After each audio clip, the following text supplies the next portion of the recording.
Doctor Who, The Sensorites, by Nigel Robinson. Read by William Russell. Prologue. Out in the still and infinite blackness of uncharted space, hundreds of light years from its planet of origin, the spacecraft hung, caught like a fly in a gigantic spider's web. Here, in the outermost reaches of the galaxy, few stars shone. What little illumination there was came from the bright yellow world around which the ship moved in perpetual orbit, and that planet's mother star.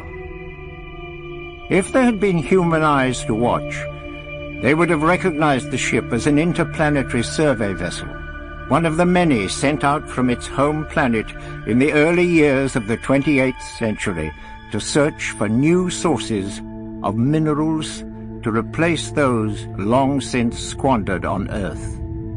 Nearly a fifth of a mile in length, and with its dull grey hull studded with innumerable scars, the result of thousands of meteor storms encountered in its 4-year journey.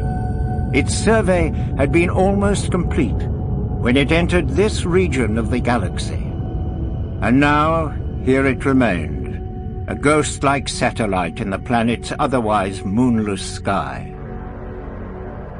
Along the cold and empty corridors of the ship, all was still, save for the occasional tinkling of an on-board computer and the steady rhythmic pulse of the life support system.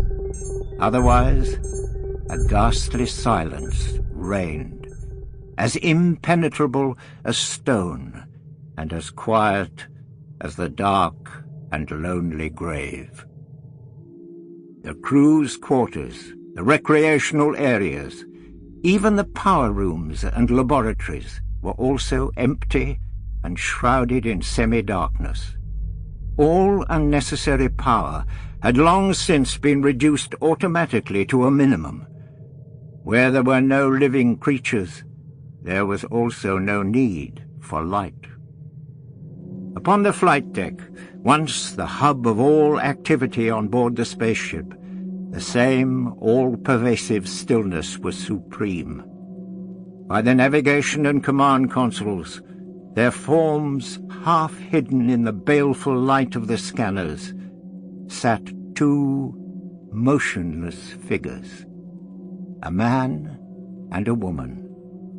Dressed in the same one-piece military grey tunics, they were slumped over their respective control boards, their ashen faces totally oblivious of their surroundings, or of the digital readouts displayed on the computer screens above their heads. A single blinking light on a control console indicated that the ship was in flight, continuing its interminable and purposeless orbit of the yellow planet. But there was no one on board the ship able to acknowledge its futile warning, nor to take any action to alter the spaceship's course. To all intents and purposes, it was a ship of dead men, going nowhere. Chapter 1. Strangers in Space.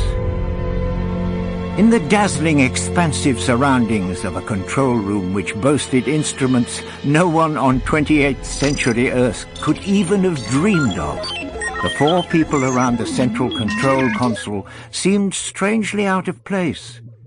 As out of place, in fact, as the antique bric-a-brac which crowded the room.